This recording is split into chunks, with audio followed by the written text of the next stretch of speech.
Waiting for the record thing to come up.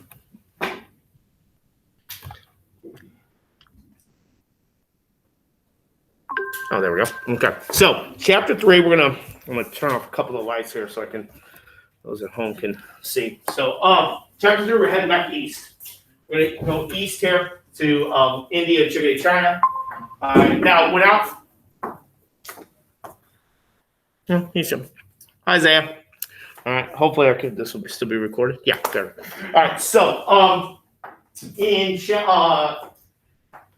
when I was coming up back in the day, we didn't discuss this chapter. Like my teachers would basically just basically skip over this chapter. Mainly, like back then, world history was essentially European history.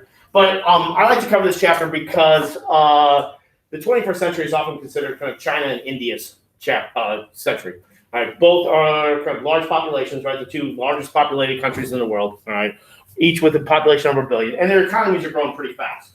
All right, so at some point, you guys will probably be working for an Indian or Chinese overlord. So I basically want to make sure you have some knowledge, so it'll endear you to your new bosses, so to speak. All right, but also too, like with this chapter and last chapter, we're talking about cultural hearse, right? And so last chapter we talked about two civilizations that would be classified that the places where we see the earliest civilizations develop. One was the Sumerians, the other one were the Egyptians. All right, so the Sumerians in Mesopotamia and the Egyptians, both of those civilizations developed around what geographical feature? Rivers, right? Okay, so we had the Tigris Euphrates with the Sumerians. We had obviously the Nile with the Egyptians.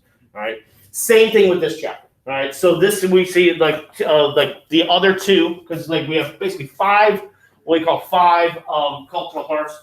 4 of the 5 develop around rivers, right? So we'll start here in India first. And when we talk about India, and then tomorrow I'm going to send you guys out a map, kind of a geography worksheet, kind of give you an idea of where we're at. So usually when I'm talking about these chapters, when we start these things, I just want to give you an idea of where these places are. So when we talk about India, we're really talking about South Asia. All right, and we're mainly talking about the subcontinent, if you will. So India obviously geographically kind of dominates that, but this also includes Pakistan, Nepal, places like that. All right, so one of the kind of earliest civilizations, which was contemporary with the late part of the Sumerians and the Egyptians, is a civilization that they refer to as the Indus Valley civilization. Right? The name comes from the fact that the kind of settlements that are in this area here developed around the Indus and Sawadi rivers. Right?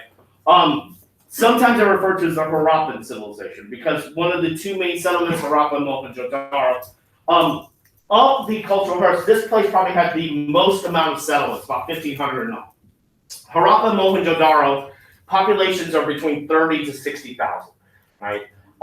They are bronze kind of age culture. However, most of the bronze, they believe they probably got it from trade with Mesopotamia.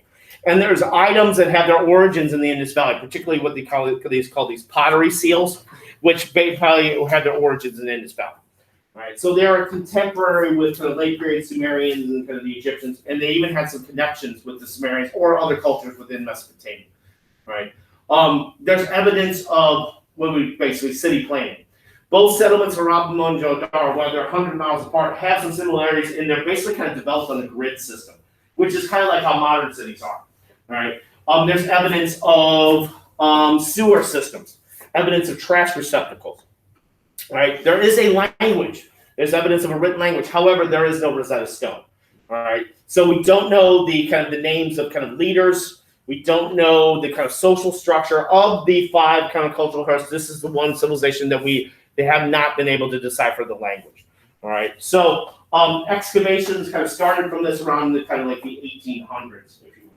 All right, so this is essentially the region that we're talking about. Most of the Indus Valley civilization developed in what is now Pakistan, right? It extends a little bit east into an area called Gujarat or Uttar Pradesh, right? And so in Mohenjo-daro, which is probably the one that has probably the best excavation, the kind of most famous structure is the what they call the Great Bath, right? Which could have been used for religious purposes, could have been used like how the Romans used the bath, like for kind of recreation. We don't know because we haven't kind of deciphered the written language, if you will. But from artist rendering, like Harappa, they believe they found evidence of a sewer system. Right, this is kind of what they kind of think there. And Mohenjo-daro, there are some similarities in how the cities were planned. Now, what they found evidence of bronze, They did not find weapons, though, metal weapons. So there's one theory that lack of weaponry in the use of bronze may indicate that they were a peaceful society. However, there's indication of the settlements that did have walled enclosures. All right. We're not totally sure what happened to the people that we classify in Indus Valley civilization. Sometimes they refer to them as Dravidians. And so there's one theory that at one point around kind of like 1500 B or like kind of like 1700 BC or so, that there was an earthquake, and this area still has a lot of seismic activity that changed the direction of the Indus River. Something similar like that happened in Missouri in the early 1800s with the kind of New Madrid fault line. All right, and what ended up happening is that agriculture took a hit, and a number of these people just basically kind of migrated to kind of the south, past the Vindhya Mountains, like into what they were kind of, and there's people that they classified as a kind of a larger umbrella as Dravidians. Another theory, all right, and then also too here, like I said, there is some evidence that there's kind of they call this the priest king. They found at Mohenjo-daro. We're not totally sure who he is, all right, but there's evidence here that maybe the Indus Valley civilization may have migrated or maybe integrated with a group that migrated from what is essentially Russia, all right, the steppes of Kazakhstan, maybe as far west as the Caucasus Mountains, referred to as the Aryans. All right, now the Aryans are a nomadic horse culture. We talked about like in last chapter Persia. The name Iran, which was basically kind of the modern name for basically kind of like the ancient Persia, means land of the Aryans. So those that basically inhabited the Iranian plateau and eventually kind of into the kind of the Ganges plain here into India are basically the same ethnic stop. Right now, the two things that the Aryans are going to bring with them that have a lasting kind of like a ramification on the region and the world as a whole is language and religion. They brought with them the basis of the language referred to as Sanskrit. Sanskrit is language zero of all Indo-European languages. This includes English. All right. So the languages that kind of like that kind of stem from this tongue would be like things like Hindi and Urdu, like in India and Pakistan, Farsi and maybe Persia. All right, but also like kind of like the Romance languages of French, Spanish, Portuguese, Italian, the same as like kind of Germanic languages of English and German and Dutch and stuff like that. And the other one is religion. All right. What they bring with them and maybe mix in with the original inhabitants of the Indus Valley is a religion that we refer to as Hinduism. All right. Now, Hinduism as a religion is kind of hard to get a grasp on in many cases from kind of a Judeo-Western perspective. All right. Of the kind of the major religions, this is the one. It's the third largest religion in the world, but it's the one that, like for example, when I first started teaching, St. Louis hosted the Southern Baptist Convention, and one of the guys that was the speaker at the Southern Baptist Convention basically gave a speech and said that all Christians need to pray for the souls of Hindus, for Hindus are Satanists. Okay. And so obviously a number of Hindus like, oh, the guy worded that, hold up, hillbilly, what'd you say? Like slowing, so the guy had to retract that kind of comment here. This is an example of Sanskrit. Now, if you show this to somebody in India, if you look at this from our perspective, like the language of Hindi and Gujarati and of multiple languages in India, use a very similar script. However, you show this to somebody in India, like in New Delhi or Mumbai, they probably wouldn't be able to read it. All right, this is an ancient language that, like, let's say, for example, if you guys read the original text of Beowulf, all right, in like Old English, you probably wouldn't recognize a lot of the words. Same thing with this, all right. But this, like I said, this is the kind of the language zero of all Indo-European languages, which includes English. All right, now back to kind of Hinduism here. Let me show you guys this video here that kind of talks about certain tenets of Hinduism, right? And kind of does a little bit about Hinduism was born of a civilization that existed nearly 5,000 years ago, around 3000 BC, in the Indus Valley of India. The earliest people there were known as Dravidians. They worshipped the mother goddess and the bull, and believed that gods lived in the mountains, streams, and other places in nature. By the year 2000 BC, the Dravidian culture had all but vanished, replaced by that of Aryan invaders who came to India from southern Russia and Central Asia. The Aryans brought the Sanskrit language and a religion known as Brahmanism or Vedism, which, like many other religions of the time, involved animal sacrifices. What little we know about the Vedic period comes from the Rig Veda, a collection of Sanskrit hymns and poetry composed between 1500 BC and 450 BC. With time, the religion of the Dravidians and that of the Aryans combined into the earliest form of Hinduism. In the Tantra Sara, which is a scripture of Sanskrit philosophy, there's a verse which says, Hingshayam duyatescha, who abhors violence in every form. Sada acharana tatpara, who strives for harmony in every behavior. Ved go pratima sevi, who loves wisdom, who respects all teachers of wisdom, who practices some form of meditation. Sa Hindu mukashabdavak, such a one may be said to be Hindu. That guy, I believe, is a convert. The gods of Hinduism number in the millions, reflecting the infinite complexity of life. But this vast pantheon is seen as only the parts that make up the one divine being, known today as Brahman. Hindus believe in one God because the Vedas are saying, Ekam Sad Vipraha Bahudha Vadanti, that the truth is one, but scholarly people call him by different names. So truth is one, God is one, but we interpret, that aspect of Godhead differently. Nothing is wrong with that. So God is one, and He incarnates different time according to people's need. So He is one, and He multiplies in different forms to comfort people.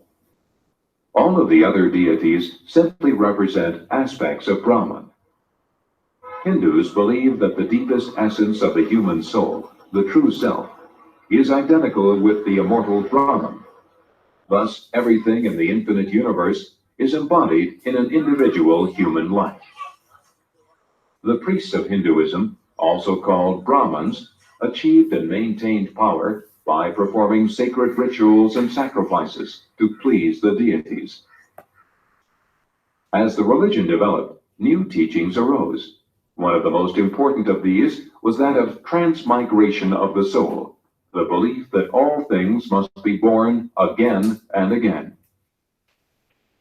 During life after life, by following one's dharma, or proper path, it was possible to ascend to higher and higher spiritual planes. I believe in reincarnation, which explains about the human hope to do better, and which makes a person responsible, the person. If there is no reincarnation, if I have money and wealth, everything, I could do anything. I don't have to do it. So reincarnation makes it clear. After many births, one could finally achieve release from the pain of earthly existence. The harsh life of an ascetic or holy man represented the quickest way to achieve release. Many people, both Brahmins and others, left home and went into the forest to meditate, or wandered the roads of India, living the most austere life. Hinduism, as we know it today, developed between 600 BC and 300 AD. The earliest deities to appear were Shiva, represented here, and Vishnu, who grew out of earlier Vedic nature deities. Slowly, public sacrifice began to be replaced by private ritual called puja. All right, so all the five major world religions, all five of them have a symbol that represents their religion. So, like in Christianity, it's a cross, right? For Islam, it's the crescent moon, right? For Judaism, it's the Star of David. For Hinduism, it's the Om, right, which represents a sound. This is a sound that kind of represents through meditation, the concept of consciousness and such. But another symbol has its origins in Hinduism they may be more familiar with. What's that? Swastika. Swastika, right? Okay. Here, what does this mean? Like when we see this in like peace? well, yeah, like so it has its origins in Hinduism, right? Like in the West, we kind of like view this as like kind of the symbol of Nazis, right? Nazism, fascism, basically kind of like hatred. Okay, but its origin in the East, it means something different. It kind of stems out of Hinduism, and it wasn't uncommon like to see these kind of like kind of see a swastika on like I believe like was it Amelia Earhart had a lapel that had a swastika on it. All right, there was a famous photo of a Navajo basketball team. All right, the early kind of part of the kind of like the 20th century. Their uniform had a big swastika on it. Right.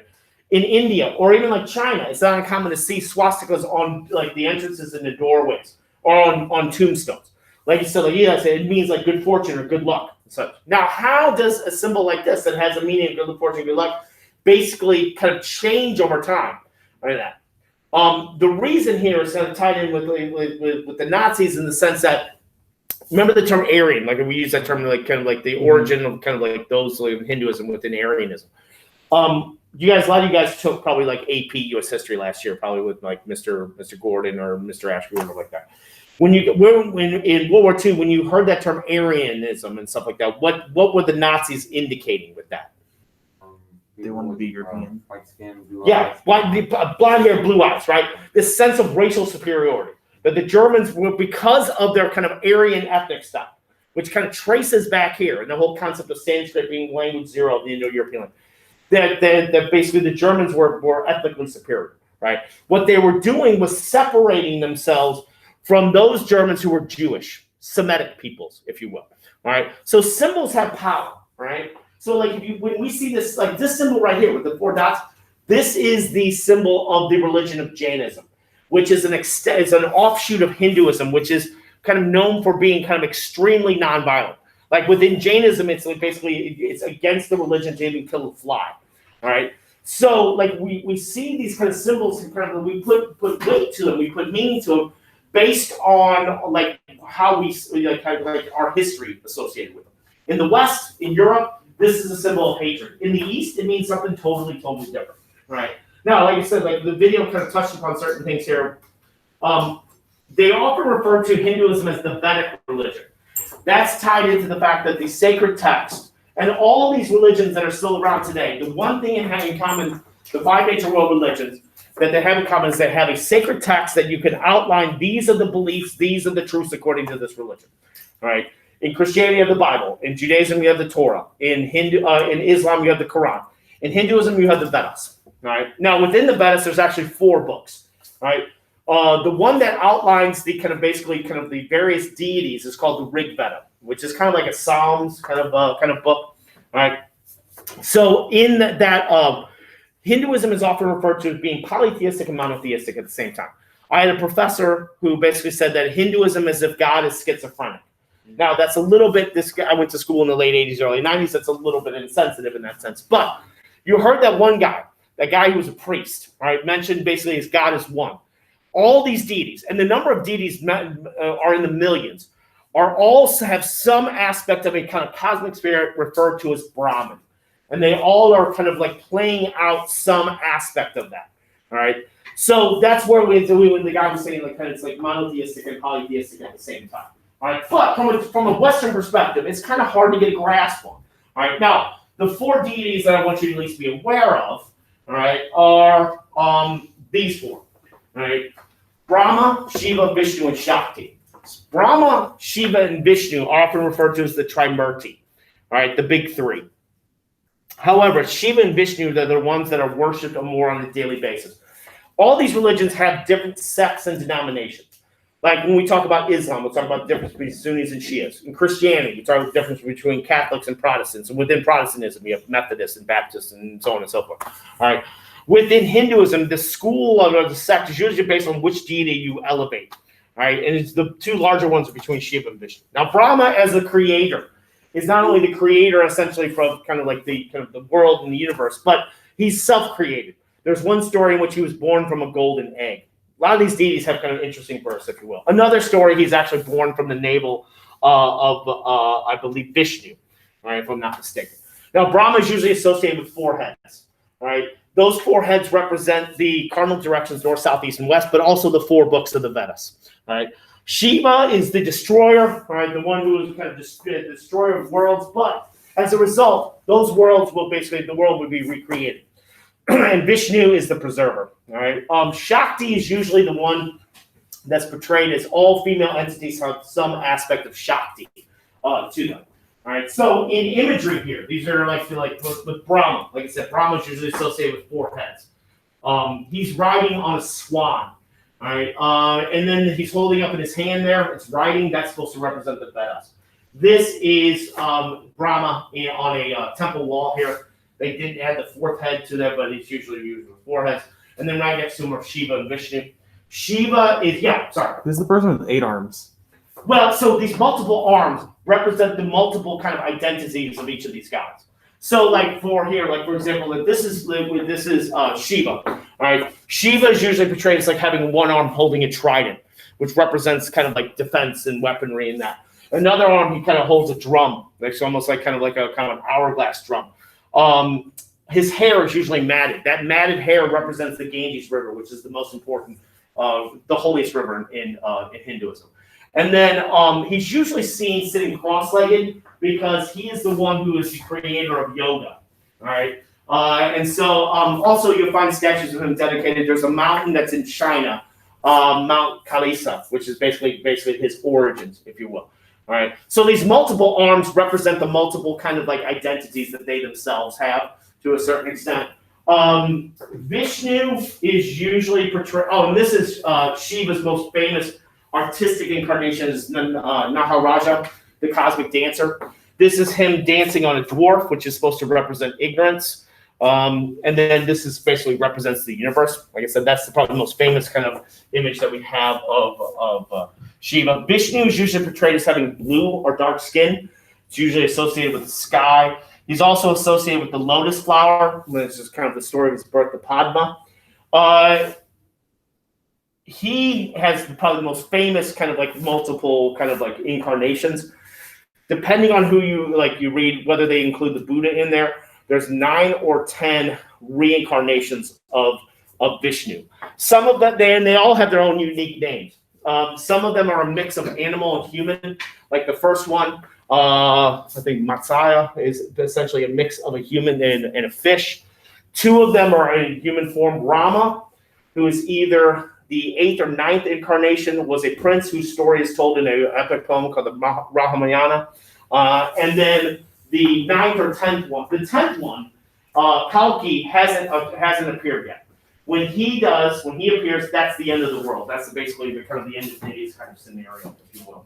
And then Shakti, all female deities have some aspect of Shakti. The most famous incarnation is the goddess Lakshmi, who's kind of associated with this arm right here, kind of emanating coins. She's the goddess of wealth and prosperity. So if you open up a business, you want to make an offering or prayer to Lakshmi.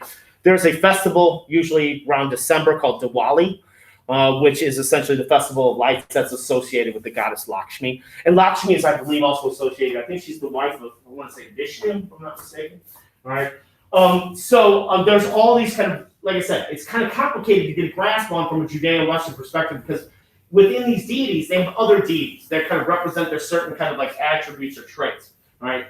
Particularly Vishnu. Like I said, Vishnu is the most famous one. And Vishnu has these kind of like particular what they call avatars. And you guys are probably, avatars usually the thing that kind of signify your kind of like your picture or there on social media or whatever. But an avatar is essentially an earthly kind of like a person who is kind of a reincarnation of a god, right? Like I said, Rama is the one famous one of Vishnu. The other one is Krishna, whose story is told in another epic poem within a larger story called the Mahabharata, the Bhagavad Gita. And it's basically a battle between good and evil. All right. In the 1960s and 70s, late 60s and early 70s, after the Beatles, like George Harrison, kind of became fascinated with kind of Eastern philosophies, you found a lot of hippies kind of gravitating towards things like Hinduism and Buddhism and stuff like that. My brother was like 20 years older than me, was kind of fascinated by that. And so there was a guru, a teacher that basically sold out the Checkerdome, which was like where the Blues played before the Scott Trade Center was built. Just basically sat on a pillow, just basically talked philosophy. There was like 20,000 people would go watch this guy. All right. And so a group that kind of was emerged out of that kind of period was a group called the Hare Krishnas. All right. They were kind of like the most like kind of recognizable of these groups. They would kind of, the people would shave their heads and they would wear these robes and they'd pass out literature at airports and such. There's a there's a Krishna temple over in South City in St. Louis. That if you go every Thursday, if you go, they used to, I don't know if they still do. Every Thursday you would get a free you can get free meal, Indian food. Has anyone ever had Indian food before? I highly recommend it. It's really good. Where'd you go have it at? I've had Taj, I've had Zaptai, the Mr. Curry's. Nice. Yeah, there's the India's Oven is probably the closest one in Swansea, which is pretty decent. And so you get a free meal, and on Thursday you just have to listen to a sermon, if you will. All right. And Krishna is usually associated with 5 maidens. All right, but again, he's usually shown in kind of blue or darker skin because of his association as a reincarnation of Vishnu. Like I said, his story is told in the Bhagavad Gita. And then there's another ancillary text here called the Upanishads, all right, which outlines essentially how people are to live their everyday life, if you will. This lays out important philosophies of Hinduism. One of them is the concept of transmigration of the soul, which we just simply refer to as reincarnation, the cycle of rebirth.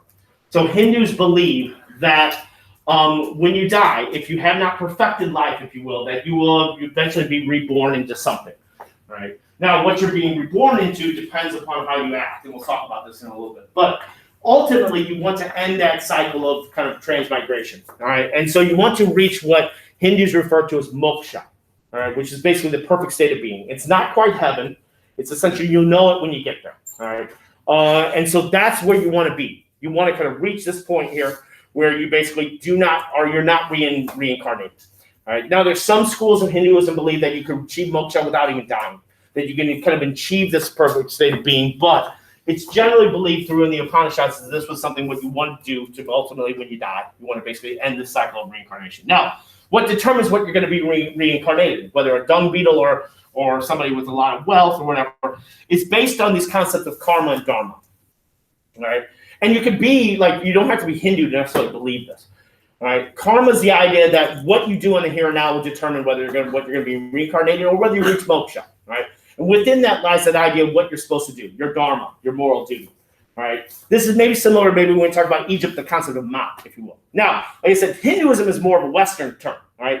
Actually, those who are kind of followers of, like those who are Hindus, often refer to their religion as the Satyana Dharma, which means the eternal way.